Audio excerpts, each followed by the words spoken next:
अस्सलाम वालेकुम नाजरीन, मैं हूं आपका मेज़बान आरिश बिलाल और आज का बुलेटिन लेके मैं हूं आपकी खिदमत में हाजिर। तो नाजरीन, शुरुआत करते हैं बानिहाल से आई हुई एक खबर से। बानिहाल की एक ज़ैली अदालत ने एक SPO को उम्र कैद की सज़ा सुनाई है और उस पर 1 लाख रुपए का जुर्माना आयद किया है। दरअसल ये SPO, जिसका नाम अब्दुल गफूर बताया जाता है, डोडा का रहने वाला है और मई 10, 2011 में इसने अपने किराए के मकान में अपनी बीवी और साले पर अंधाधुंध गोलियां चलाई और बाद में दोनों की मौत हो गई। पिछले 11 साल से ये मामला जो है अदालत में चल रहा था और आखिरकार आज जज साहब ने इस मामले में अपना फैसला सुनाया, जिसके मुताबिक गफूर को कैद बामशक्कत की उम्र कैद की सज़ा सुनाई गई है और 1 लाख रुपए का जुर्माना भी आयद किया गया है।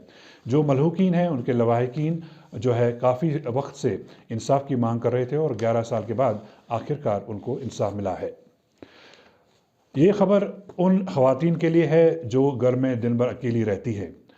ख़ासतौर से जब मर्द सुबह काम के लिए घर से निकलते हैं तो ज़्यादातर देखा गया कि ख़वातीन घरों में अकेली रहती हैं और ऐसे ही मौके की फ़िराक में कुछ बदमाश रहते हैं।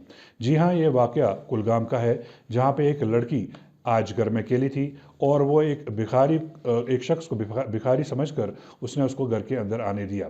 लेकिन जो ही वो घर के अंदर गई तो पीछे पीछे भिखारी भी अंदर घुस गया और चाकू की नोक पर इस लड़की को लूट लिया। उसने इस लड़की से 2 सोने की अंगूठियां चाकू की नोक से उतरवाई और मौके से फरार हो गया। नाजरीन, NIA की कश्मीर में लगातार छापेमारी चल रही है। NIA ने आज भी 8 जगहों पर छापेमारी की। इसके अलावा दिल्ली और जोधपुर में भी छापेमारी की गई है। कश्मीर में जिन जगहों पर छापेमारी हुई उनमें सोपोर, कुपवारा, शोपियां, बडगाम और गांदरबल डिस्ट्रिक्ट शामिल है।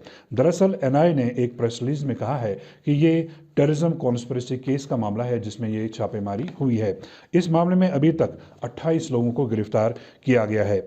आज की छापेमारी में NIA ने mobile phones, digital devices, laptop और कई दस्तावेज़ात जो हैं वो बरामद कर लिए हैं और सिम कार्ड्स भी कुछ रिकवर किए हैं।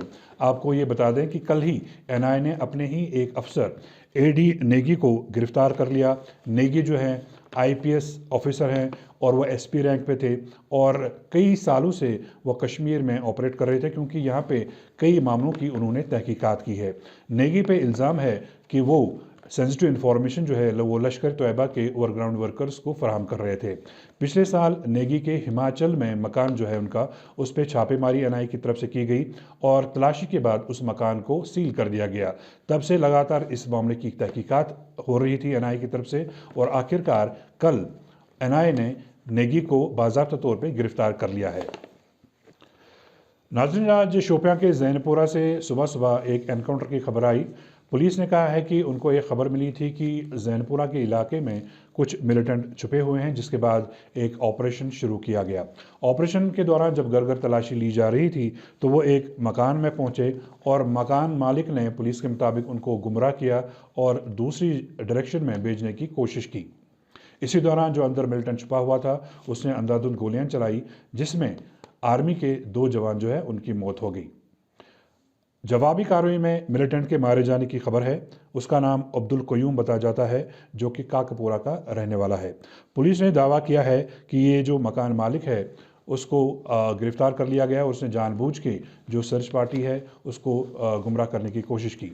मारे गए मिलिटेंट से पुलिस ने कुछ गोला बारूद बरामद करने का भी दावा किया है। नाजरीन, अब से कुछ वक्त पहले पुलिस ने ईदगाह इलाके में TRF के एक मिलिटेंट को गिरफ्तार करने का दावा किया है।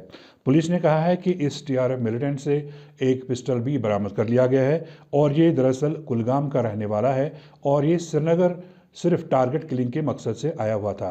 आपको ये बता दें कि पिछले साल अक्टूबर और नवंबर के महीने में कई टारगेट किलिंग्स हुई है, जिसमें ख़ासतौर से मखनलाल बिंद्रू का नाम शामिल है। इसके अलावा ईदगाह के इलाके में 2 टीचर जो हैं उनको मारा गया था और उसके बाद कुलगाम में 2 मजदूरों को मारा गया था, जिससे पूरे कश्मीर में सनसनी फैल गई थी। लेकिन कुछ वक्त इन मामलों में रोक लग गई थी, लेकिन आज जो पुलिस ने दावा किया है कि टारगेट किलिंग के मकसद से आए हुए मिलिटेंट को उन्होंने गिरफ्तार किया है।